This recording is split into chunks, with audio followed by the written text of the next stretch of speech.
boa tarde a todos. Uma boa semana de trabalho para todos nós. Queria saudar e agradecer a conexão aí dos nossos dirigentes, nossos dirigentes, supervisores, PCNPs, coordenadores pedagógicos, professores e professoras. Muito bem-vindos. Estamos aqui para mais uma videoconferência da segunda-feira do Projeto Acolhimento, do Conviva Mais. E o nosso tema hoje, acho que todos vocês viram, Conexão Solidária, essa experiência que estamos desenvolvendo, as relações humanas como estratégia de saúde emocional. Nossa conferencista de hoje é uma pessoa muito especial, é a psicóloga Mônica Mumi. Quem é a Mônica? A Mônica dirige o Laboratório de Convivência. É uma organização não governamental que se dedica à justiça restaurativa e à facilitação do diálogo. A Mônica acredita que com o diálogo as pessoas vão avançando. Uma apoia a outra. A Mônica está nos ajudando, está nos apoiando em 4 diretorias regionais da capital,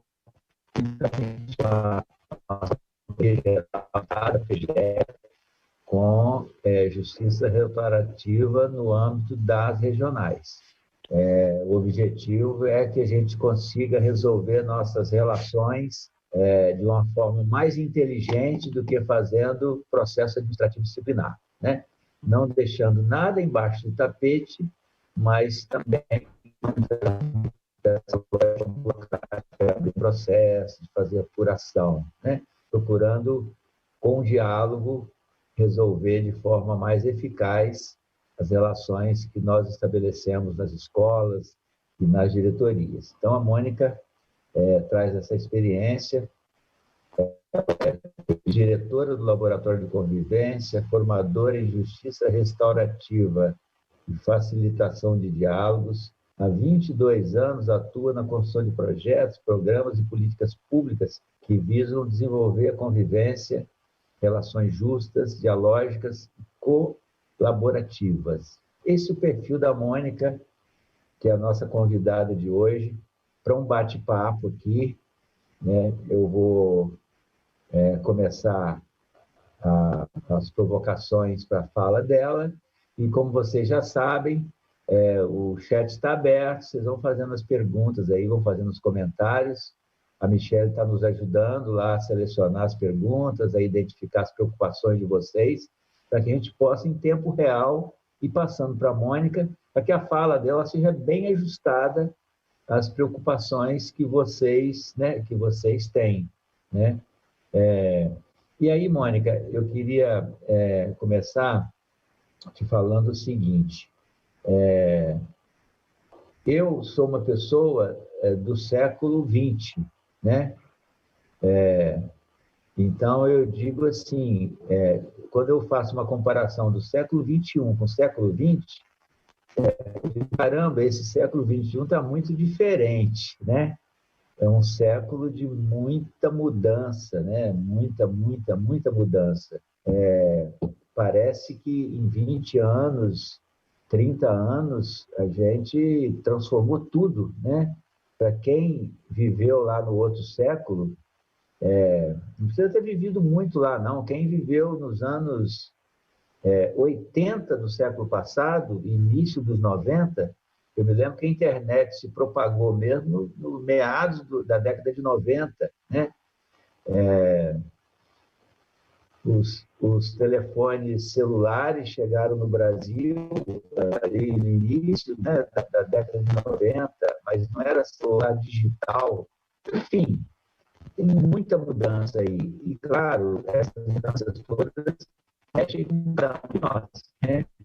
Eu estou querendo dizer, Mônica, o seguinte: o problema nosso não é propriamente a pandemia, né? Ou melhor, não é só a pandemia. Na verdade, a pandemia que atingiu o planeta inteiro, né? Quase 190 nações foram impactadas pela pandemia. A educação, os textos estão falando que 1 bilhão e 700 milhões de crianças, né? Tem os nossos 48 milhões aqui no Brasil e tem mais 1 bilhão e tanto de crianças, jovens, adolescentes no mundo inteiro e professores que passaram por essa experiência das escolas pararem, né? Não uma semana de recesso ou um mês de férias, mas pararam mais de 4 meses parados.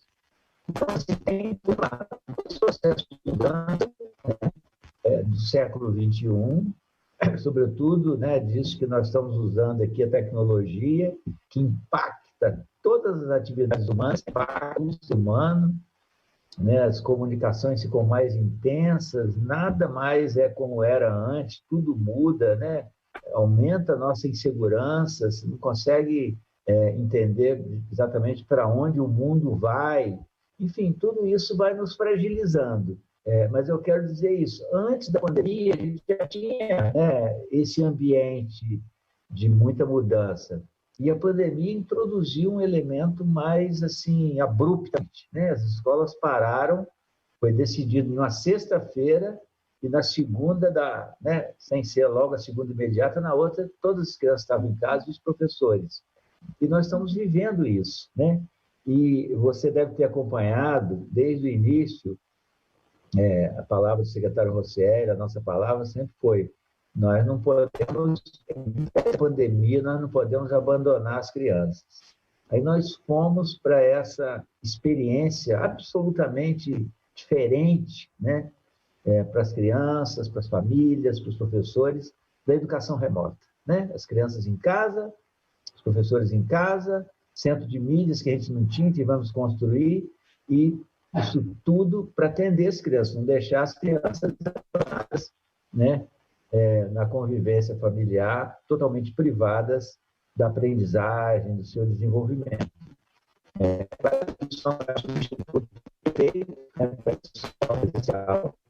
As crianças estão privadas da convivência na escola, isso é uma coisa que nos preocupa, que tem impactos emocionais. Enfim, eu digo isso para te falar que é um momento, né, impactante para todos. A gente tem feito um grande esforço para levar os nossos professores, né, através da videoconferência, do Conexão Solidária, uma forma de lidar com isso, né? E a primeira pergunta que eu queria te fazer é exatamente sobre isso, porque o que nós estamos perseguindo é digamos assim, um esforço de pares, da gente se ajudar, né? Da escola, dos aqui centrais. A gente pergunta isso, né? Como é que você vê? Porque, na verdade, assim, as pessoas pensam uma dificuldade, eu tenho uma coisa, eu estou inseguro, onde que as coisas vão, como é que vai acontecer, e aí, muitas vezes, a gente pensa em ter um psicólogo, né? E você é uma psicóloga, por isso que a gente te convidou. Mas o ponto que eu te pergunto é assim, tem alguma coisa, né? Em que as relações entre pares, as relações nossas, que trabalhamos junto, como é que a gente pode se ajudar? Como é que você vê isso, né? A gente tem ganhos trocando experiências, um acolhendo o outro, um apoiando e ouvindo o outro. Esse é o meu primeiro ponto, para escutar a sua fala. É com você, Mônica. Boa tarde, secretário. Boa tarde a todos e todas. Eu primeiro quero agradecer muito esse espaço de troca, de diálogo, e esse espaço para a gente pensar a delicadeza desse momento, a delicadeza das relações e sua força também.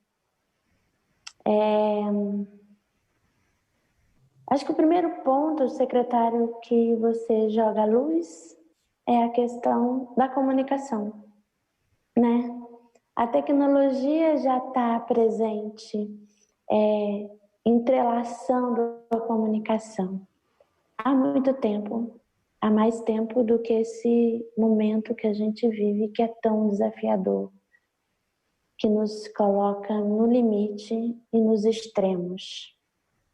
Momento de muita tristeza, luto e também transformação. Então, quando a gente pensa em comunicação, a gente pensa o que a gente quer fazer junto. Porque uma das definições de comunicação é estar com outra pessoa fazendo algo em comum, em parceria. Então, um momento tenso e intenso como esse, estar com os pares significa criar apoio e criar intimidade. Acho que esse é o primeiro ponto que eu gostaria de compartilhar. Quando a gente experimenta dores muito próximas, que falam da nossa humanidade compartilhada, a gente tem a possibilidade de avançar nessa intimidade para criar um espaço de mais vínculos e afetos. E quando eu estou falando disso, eu não estou falando do lado cor-de-rosa ou do lado bonito apenas que essa aproximação traz, né? Porque eu estou querendo que a gente não pense isso como uma coisa fofinha, mas é uma coisa potente, né? Esse vínculo faz com que eu possa estar em conexão com outras pessoas que horas pensam e sentem e passam por algo similar, horas sentem, passam e pensam, vivenciam experiências diferentes da minha. Então, sim, criar diálogo e espaços permanentes dialógicos para que a gente possa lidar com essa humanidade compartilhada, criando através dos afetos vínculos, faz com que essa dor possa se transformar em lições de vida. Muitas vezes, quando eu não tenho espaço para falar da minha dor, eu também não tenho espaço para produzir conhecimento com minha dor.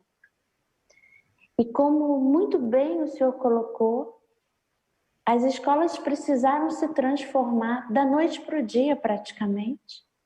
E um dos alicerces fundamentais é a convivência dentro do espaço dessa comunidade de pessoas que aprendem e ensinam, né? Então, a gente não pode esquecer que por mais que a tecnologia abra possibilidades, e abre mesmo, estamos aqui com uma delas, né? Vocês têm feito isso, né? Criado essas redes de comunicação, a gente não pode esquecer que a convivência foi interrompida, né? O estar junto foi interrompido e a gente não sabe como lidar com isso. Então, estar entre pares, dialogando os desafios desse momento, é falar, opa, eu sinto falta da convivência. Isso é um ponto que interfere no processo educativo. Interfere na conexão entre professores e professoras, supervisores e supervisores, ou seja, é reconhecer a falta que a convivência faz. E aí, na medida que eu reconheço os impactos de uma mudança, eu posso criativamente lidar com uma capacidade que o ser humano tem, que é de adaptação. A adaptabilidade, ela pode ser um caminho nesse momento. E o que pode potencializar a adaptabilidade, fazendo com que eu tenha a potência disso, é construir coletivamente, dialogicamente, entre pares. Acho que para começar as reflexões, esses são alguns pontos que eu gostaria de compartilhar, que me senti inquieta a partir da sua fala. Mônica, você falou da privação da convivência, né? Isso vale para os professores. Nós temos os grupos de WhatsApp, então, nos grupos que tem os dirigentes regionais, eles mandam muito material que vem das escolas, vem dos professores, vem dos alunos, né? E os professores, assim, fazendo um grande esforço de, usando a tecnologia, poder estar, né? Entre aspas, né? Com a mediação da tecnologia com seus alunos. E muitos falando disso, né? De quanto eles, né, têm vontade de ver os alunos e tal. É claro que para nós brasileiros a gente queria encontrar, abraçar, beijar, né? Cumprimentar. Sabemos que não é possível, mas mesmo que a gente não puder fazer tudo isso, encontrar presencialmente já é um suprimento que a gente precisa. E também as crianças, né? Nós estamos agora nessa fase aí de discussão intensa, né? Com muitas visões diferenciadas do retorno às atividades presenciais. Uma coisa que a gente tem acentuado no debate, que envolve as famílias, né? As próprias crianças maiores, que já têm um entendimento mais sofisticado, né? Dessa situação, os educadores, enfim, a cidadania como um todo. A gente tem falado muito disso, quanto é importante a gente dizer, né, que a escola não é só um lugar em que se ensina e que se aprende matemática, português e as ciências. A escola é também um lugar que as crianças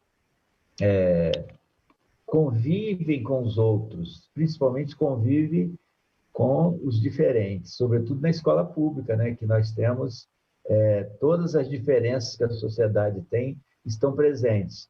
E que isso é muito importante na formação das crianças. Então, o encontro, a convivência das crianças com elas mesmas e delas com os adultos que não são papai e mamãe, com os professores, é também uma dimensão muito importante.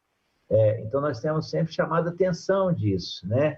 Para a gente não banalizar a escola como algo pouco importante, né? Aí eu botei uma mediação tecnológica para o menino aprender matemática e português e está resolvido. Não está resolvido. É claro que a gente tem que fazer isso, né? É claro que isso veio para ficar, isso vai ficar conosco, o uso da tecnologia na escola, mas a dimensão da convivência é muitíssimo, né, importante para os adultos, né?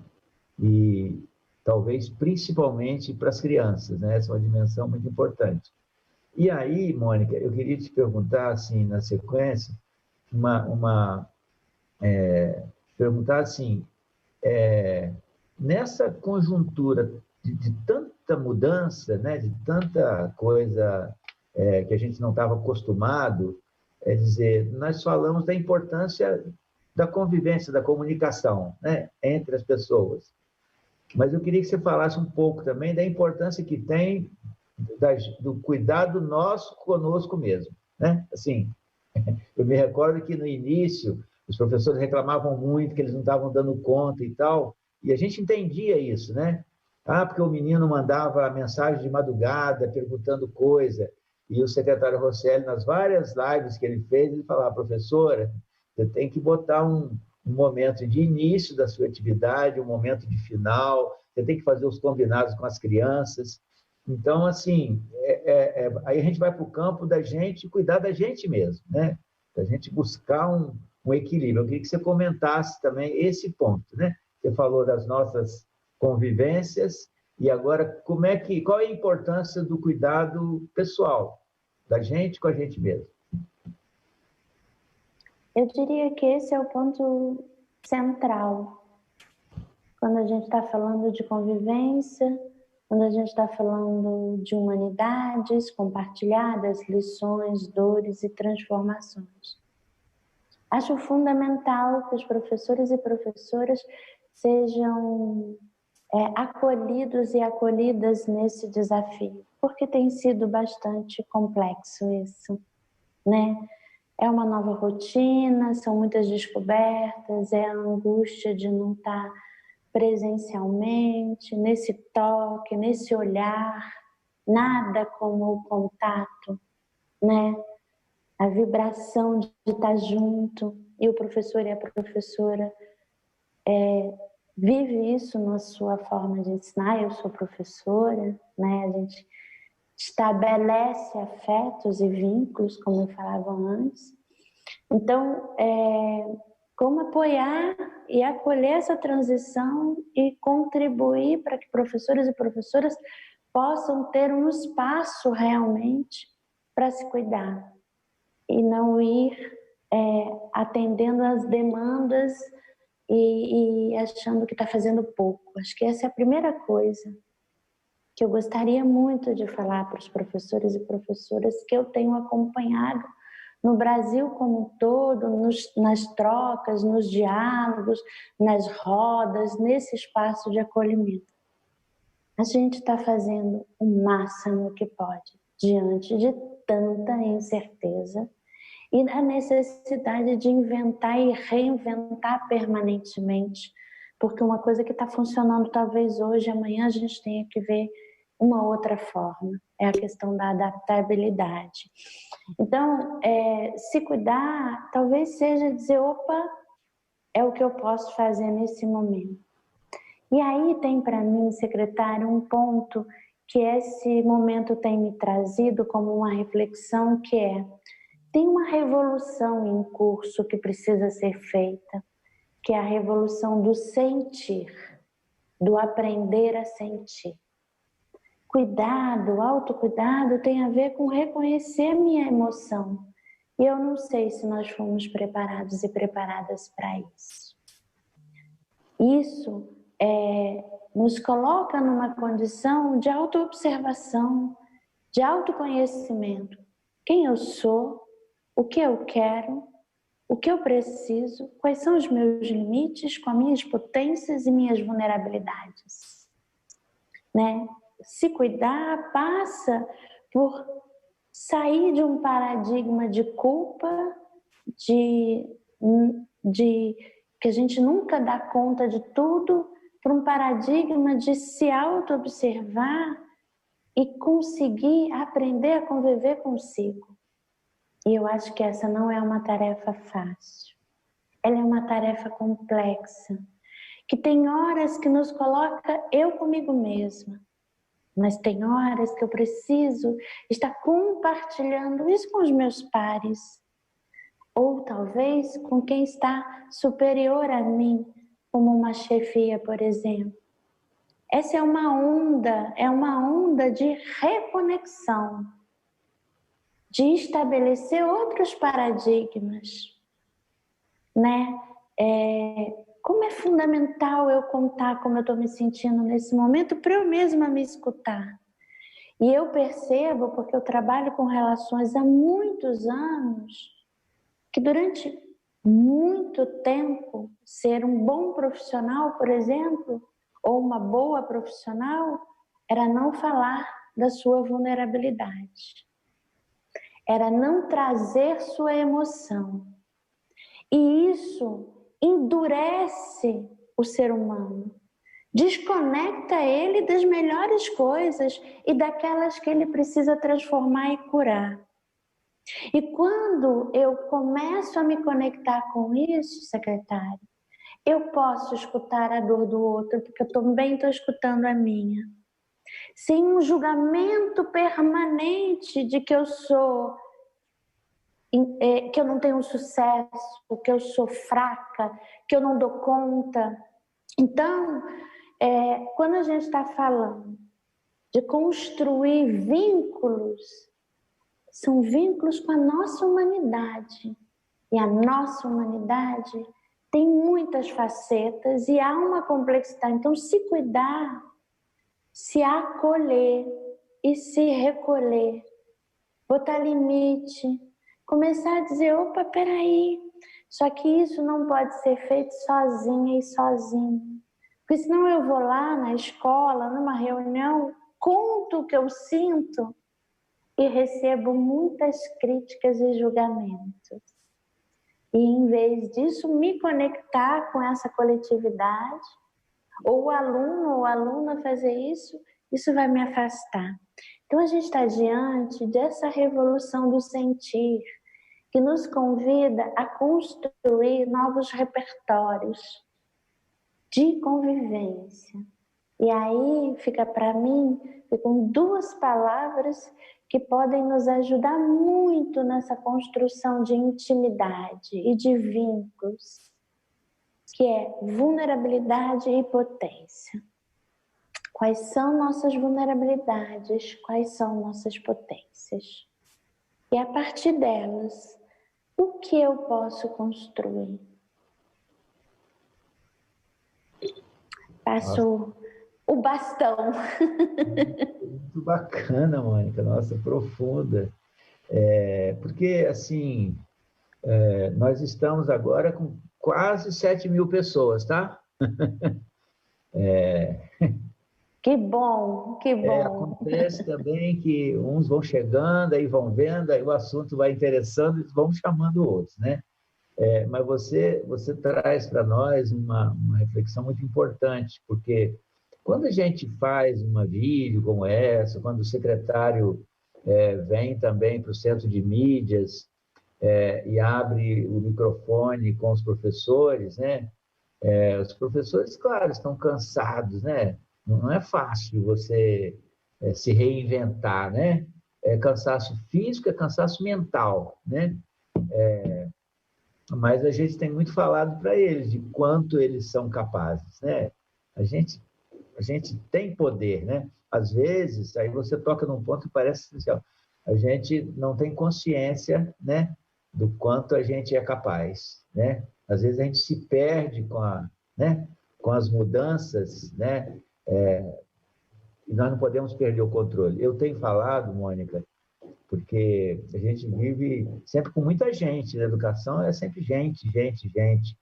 E às vezes em momentos difíceis mesmo, até fora da pandemia, porque as escolas públicas têm muitas carências ainda, a gente tem consciência disso.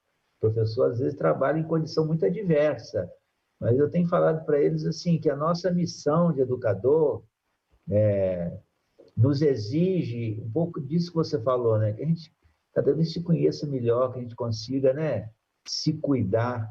Porque se a gente não estiver bem, nós não vamos cuidar bem das crianças, né? Que é o objetivo primordial da escola. A gente tem que arranjar forças, né? E nós começamos falando de como que um pode ajudar o outro, né?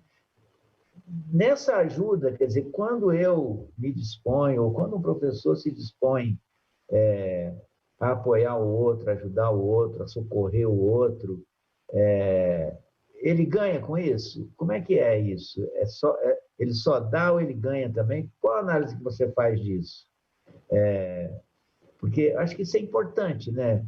Porque a escola é gente ali o tempo inteiro, né? E os problemas estão sempre presentes. E a gente tem estimulado muito isso. Vamos ajudar um ao outro.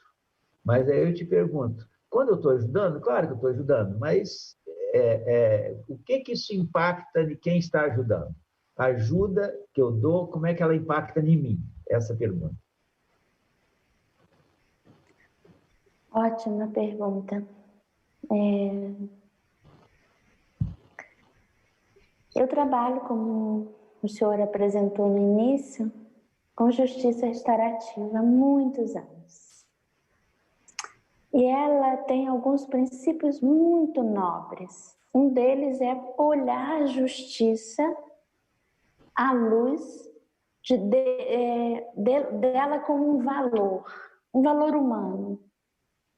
E eu sou muito inquieta em entender como esse valor humano vem para o dia a dia, vem para o pátio da escola, para a sala do professor, para a sala de aula, na relação com o pai e com a mãe desse aluno, dessa aluna. Então, quando o senhor traz essa questão, eu penso na hora na definição de justiça, que para mim é equilíbrio dinâmico.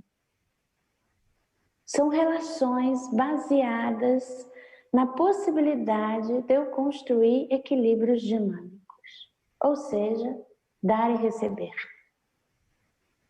E quando eu falava antes sobre esse espaço, que é uma revolução que a gente está sendo convidada a viver e experimentar, que é sentir, eu começo, na medida que eu tenho conhecimento sobre mim, esse autoconhecimento, eu abro um espaço para escutar a história de outra pessoa, suas necessidades, seus pensamentos, e aí crio aquele lugar que é de diálogo, ou seja, de comunicação, de fazer junto. A gente começa a criar, e isso é possível, eu já vi acontecer, uma comunidade aprendente sobre as relações humanas e sobre conviver. A instituição que eu fundei chama Laboratório de Convivência. E esse nome é porque eu acredito que a gente tem... A convivência é um grande laboratório, uma grande pesquisa, é uma grande investigação. Então, quando eu falo sobre intimidade, sobre eu poder trazer minha humanidade compartilhada, eu estou abrindo um espaço para me expor e poder me conectar com as outras pessoas, e essas outras pessoas vão se conectar comigo. Esse dar e receber passa a ter outro sentido, secretário. Eu não estou em dívida, nem eu estou sendo boazinha com ninguém. Eu estou conscientemente construindo relações, e dessas relações eu compreendo que o meu bem-estar e o bem comum é um valor que vai ser partilhado, e nesse espaço eu construo relações mais seguras. Olha que interessante. A gente tem muito medo do que pode acontecer em relações mais extremas e tensas, fundamentalmente as violentas. Um conflito não resolvido, aonde ele vai parar? E às vezes entendia-se que abrir concessões seria bom. Então eu negocio aqui, eu falo ali, eu deixo passar aqui, eu vou botando as coisas embaixo do tapete, como o senhor falou, a gente quer tirar as coisas debaixo do tapete. E aí eu vou criando um ambiente tenso, porque os sentimentos não estão sendo lidados. Na medida que esse ambiente tem mais intimidade e ele é mais dialógico, as tensões, os conflitos vão sendo dialogados. E eu tenho possibilidade de construir diálogos confiáveis, comunicações genuínas. E os tensionamentos, a violência, começam a não ter mais espaço.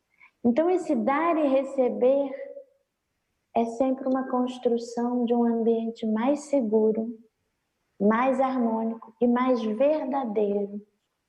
E acho que esse é um ponto central para mim, quando a gente está falando da convivência e desse tempo. E desse cuidado. Como é que a gente prioriza as relações? A gente vai precisar priorizar. Eu não aprendo, eu não ensino sem estar bem. Então, o que eu faço para criar um ambiente onde a verdade do que eu sinto não recaia contra mim? Como que construir essa troca entre pares abra caminhos de uma transformação na convivência, nesse lugar do acolhimento e do limite.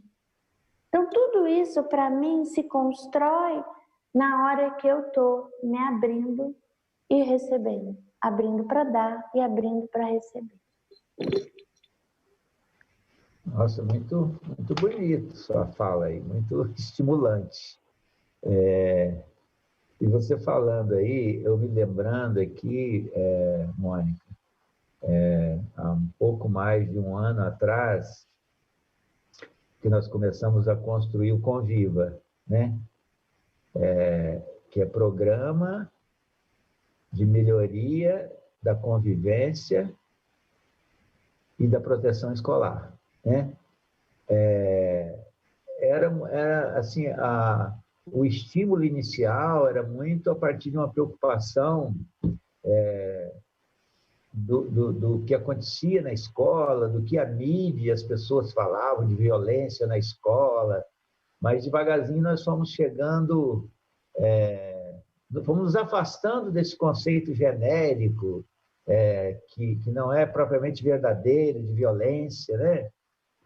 Porque a escola é um caldeirão fervente, né? As crianças com muita energia, crianças com diferentes origens, né? Então, muita gente com origens diferentes, é muito natural o conflito, né?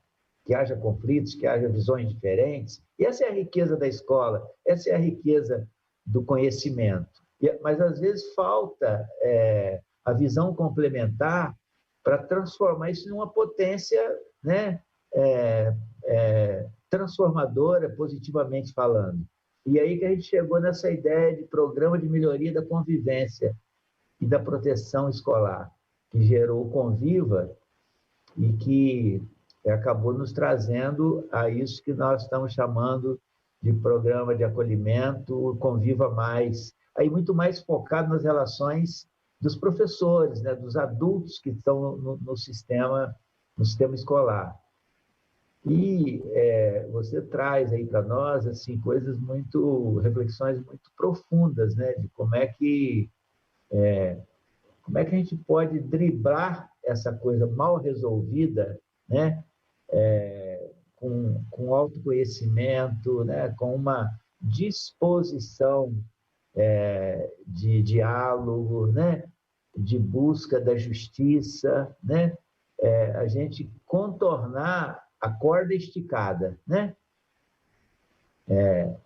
Que olhando para o mundo hoje, inclusive para o Brasil, em muitos lugares está na moda, né? Esticar cada vez mais a corda, né? O ódio ao outro, né? O ataque, e não a busca da harmonia, né? A construção do diálogo, a ajuda mútua, a construção coletiva, etc, etc. Aí eu te pergunto assim, você, com todos esses conceitos que você trouxe, você é mais otimista ou mais pessimista com esse mundo que nós estamos nele? Eu fiquei curioso com a sua fala, queria te ouvir sobre isso. Você está mais pessimista ou está mais otimista? Olha, secretário, que pergunta desafiadora. Veja, eu sou uma pessoa otimista. E eu penso que eu estou mais otimista agora do que eu já estive. Eu fui educada, assim como a grande maioria das pessoas, para não lidar com conflito. Eu fui educada para ser uma pessoa muito cordata, mesmo que aquilo me machucasse, mesmo que aquilo me magoasse. E óbvio que quando a gente não lida com o conflito e a dor está presente, a construção interna, esse ambiente interno, para produzir violência é muito maior. Né? Uma das coisas mais difíceis que o ser humano experimenta é a injustiça. Né? Então, na medida que os conflitos têm possibilidade de aparecer e tem espaço para serem trabalhados, e aí o PRAC, que é o programa que tem em parceria, a Procuradoria, né? Doutor Heraldo, a doutora Ana Paula, né? Junto com o laboratório, e aí a gente está falando da Laura, da Denise, da Silvia, da Patrícia, que são pessoas que estão construindo junto, do Leonardo, né? Pessoas que estão, Sabrina, Larissa, todo mundo pensando esse espaço, né? E esse movimento começa com a doutora Ana Sofia. Tudo isso faz com que esse coletivo junto com a secretaria, o Conviva Mais, abra esse espaço para falar conflito, é para gente resolver. É para não virar confronto. É para isso não produzir experiências injustas e, quando produzidas, ter espaço de fala e de escuta, vez e voz. A minha experiência, quando a gente está falando de convivências sistemáticas, rotineiras, se esse lugar não tem espaço para eu falar das minhas opiniões, dos meus pensamentos e criar aos poucos um ambiente para divergir. Divergir é bom, secretário, sabe? Mas a gente não tem espaço para pensar diferente, a gente vai construindo uma falsa sociedade. E aí sim eu preciso ir para os polos. E aí sim eu preciso ir para os discursos de ódio.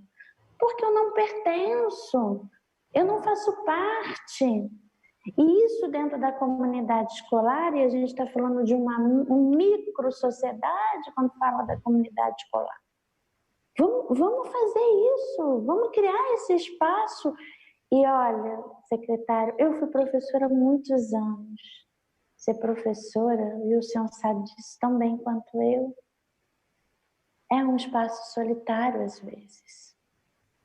Preciso ser cuidada, eu preciso ter um lugar de valorização, e a professora e o professor muitas vezes, não estou falando pela secretaria, estou falando de um modo geral, socialmente falando.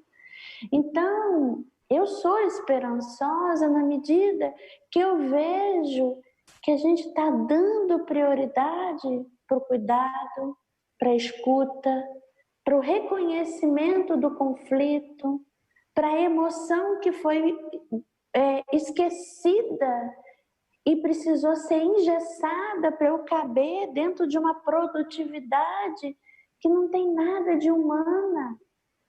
Então, se o secretário coloca professor, professora, tenha limite, isso é uma revolução.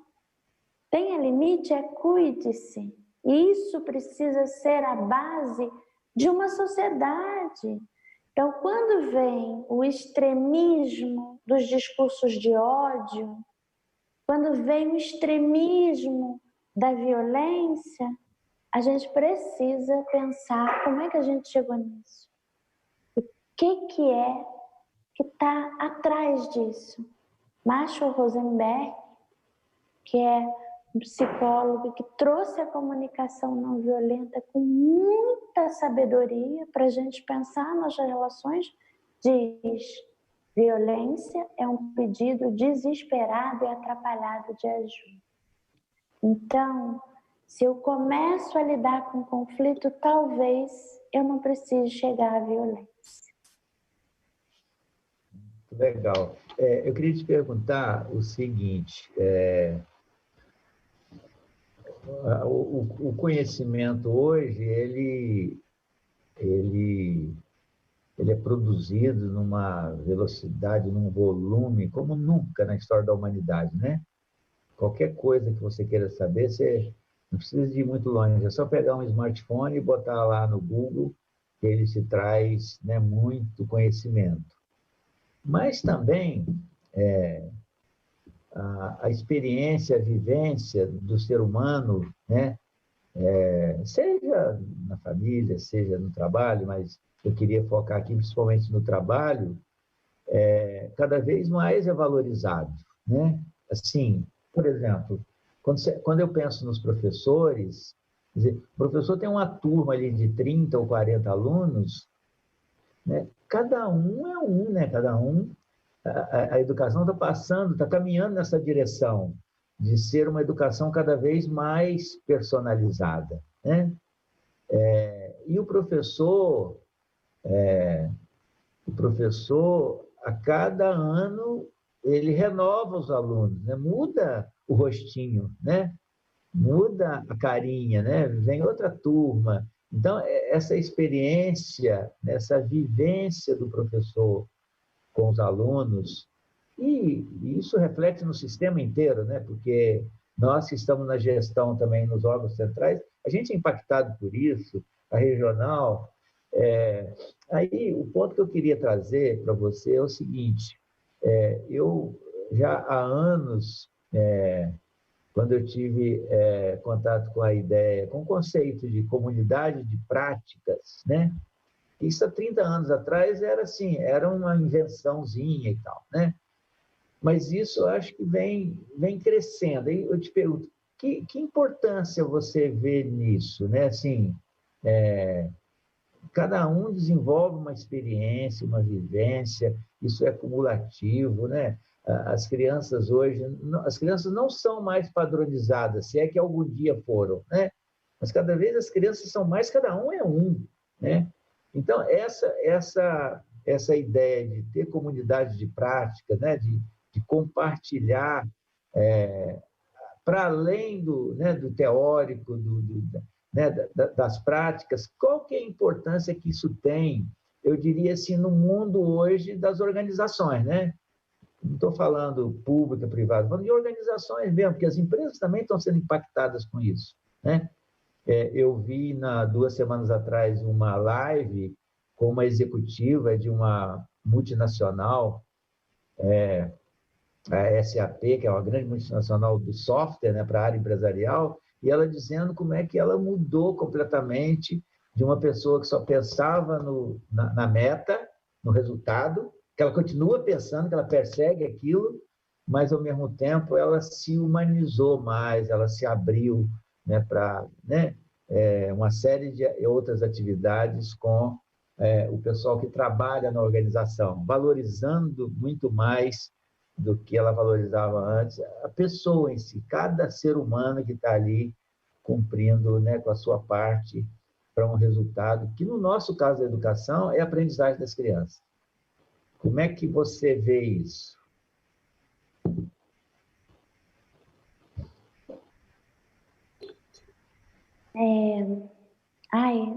Muito bom pensar sobre isso.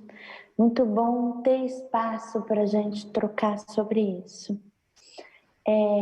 Quando eu escuto o secretário, vem na minha cabeça 2 palavras: conhecimento, como você trouxe, e sabedoria. Sabe? Como é que a gente consegue trabalhar essas concepções quando estamos falando de processos de aprendizado? O conhecimento é fundamental e ele vem através das informações. Então, ter uma pessoa estimulada a ter mais informações para que essas informações sejam traduzidas no passar do tempo em conhecimento, isso é genial. Só que eu vejo que esse conhecimento muitas vezes está esvaziado e ele não se transforma numa sabedoria. E essa sabedoria, para mim, tem a ver com a prática. Quando eu sou chamada para construir essas comunidades dialógicas, seja numa escola, seja numa empresa, seja numa família, para mim fica sempre a questão de aonde todas essas belas palavras e lindos conceitos se materializam na prática. Às vezes eu pergunto: ok, eu entendi que você gosta muito da sua parceira de trabalho. Aonde isso está na prática? Aonde você vivencia esse bom sentimento, essa emoção que te estimula no exercício da convivência. Então, quando a gente está sendo convidado e convidada a reinventar muita coisa e entender que a gente tem como próximos dias incertezas muito maiores do que certezas, a gente está dizendo que eu preciso lidar com a vida na prática. A minha angústia, o meu medo, a minha sensação de insegurança está na vida, está na construção do meu dia, dos meus próximos dias. Então, não adianta eu ter muita teoria e pouca prática. E na hora que eu preciso lidar com a vida como ela é, eu estou totalmente desprovida de um exercício de habilidades e competências. E aí, para mim, quando eu penso a escola e eu penso essa outra escola, que eu acho que ela surge e ela tem sido muito discutida, ela é uma escola onde a experiência de vida do aluno, da aluna, do professor, da professora, é aquilo que sustenta o processo de conhecimento e sabedoria que vai ser produzido ali. Eu preciso, talvez, reinventar os conteúdos. Aqueles conteúdos talvez não façam mais nenhum sentido quando aquele aluno sair da escola e for trabalhar numa empresa que já descobriu que se não cuidar do humano, aquela empresa não se sustenta. Isso veio muito forte para muita gente. Então, hoje eu olho para a escola e falo, nossa, a escola precisa ter muito exercício de diálogo. Sentar em círculo e as pessoas escutarem o que é que está acontecendo na vida delas. Às vezes, a gente vai precisar de apoios de profissionais especializados. Mas na grande maioria das vezes, sentar e se preparar, ser um profissional, uma profissional preparada para escutar o humano, suas histórias, suas dores e dialogar com a sabedoria que esse grupo tem. Pessoas têm sabedoria para resolver suas convivências, para transformar suas relações desafiadoras em outras relações. A gente tem essa potência, só que a gente esqueceu no tempo dessa sabedoria e dessa inteligência. Então, hoje, para mim, a escola precisa ser um espaço que convida as pessoas a despertar suas sabedorias.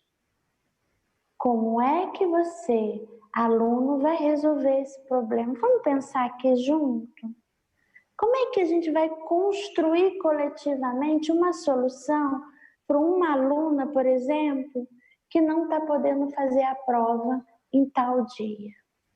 É impressionante quando a gente começa a acreditar que as pessoas têm esse saber sobre suas próprias vidas e coletivamente essa sabedoria pode criar aquele ambiente onde a convivência é potente.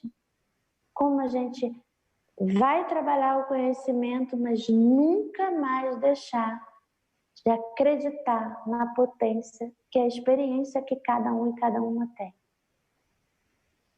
Legal, olha, nem vi o tempo passar, passou muito rápido.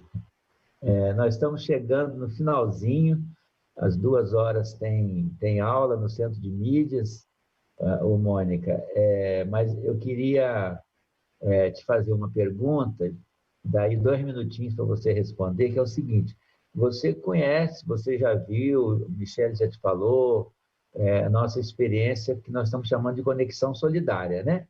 Olha o título, né? Conexão solidária, que está indo muito, muito legal, está sendo um aprendizado muito bacana. Aí eu queria que você dissesse como é que você vê a conexão solidária, que papel, até onde ela pode nos levar, e já fizesse aí a sua despedida para a gente ir caminhando no final. Depois eu faço o agradecimento. Secretário, eu primeiro adoro esse nome, Conexão Solidária. Acho que ele já mostra o nome, aquilo que vocês estão buscando.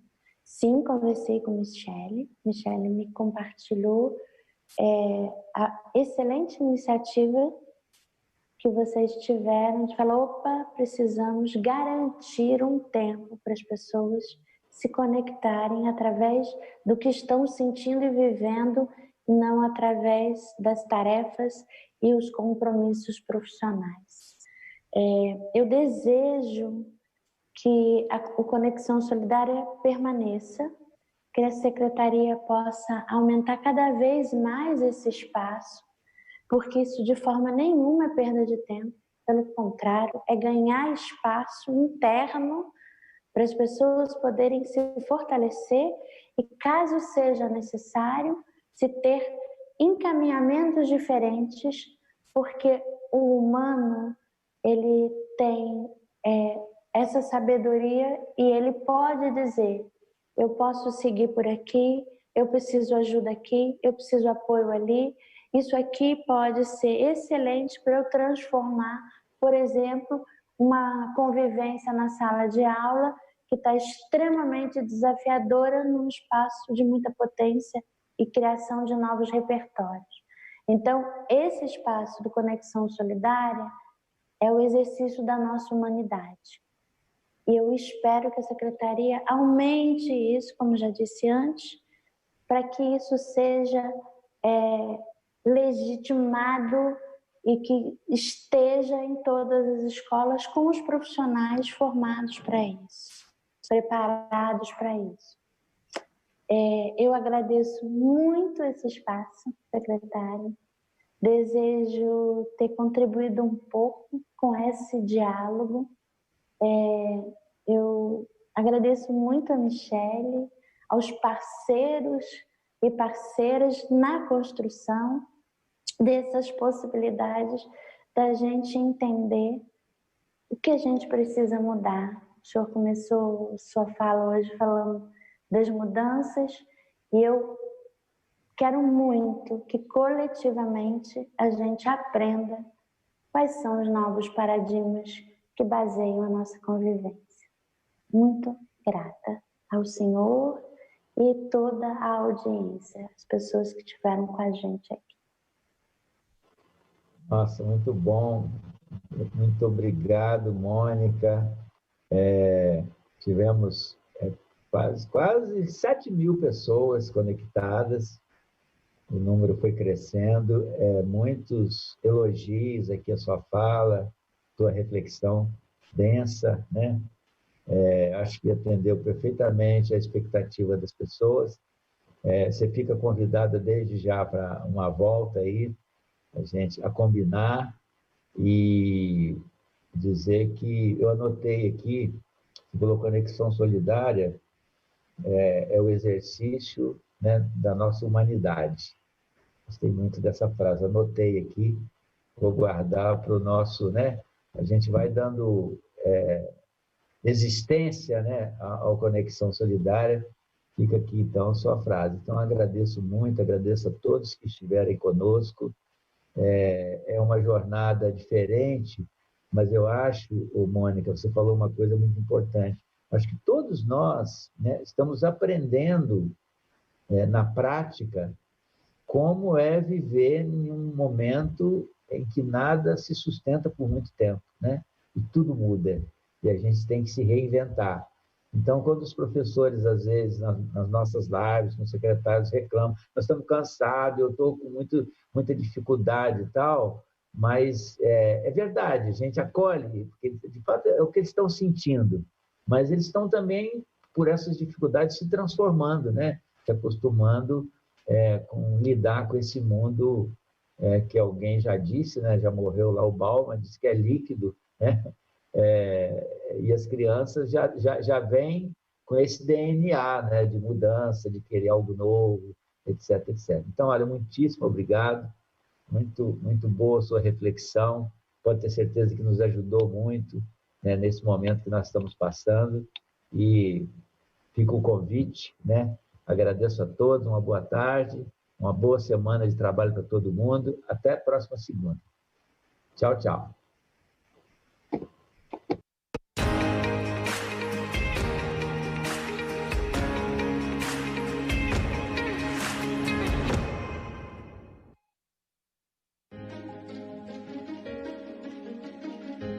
A escola pode estar distante, mas as aulas não.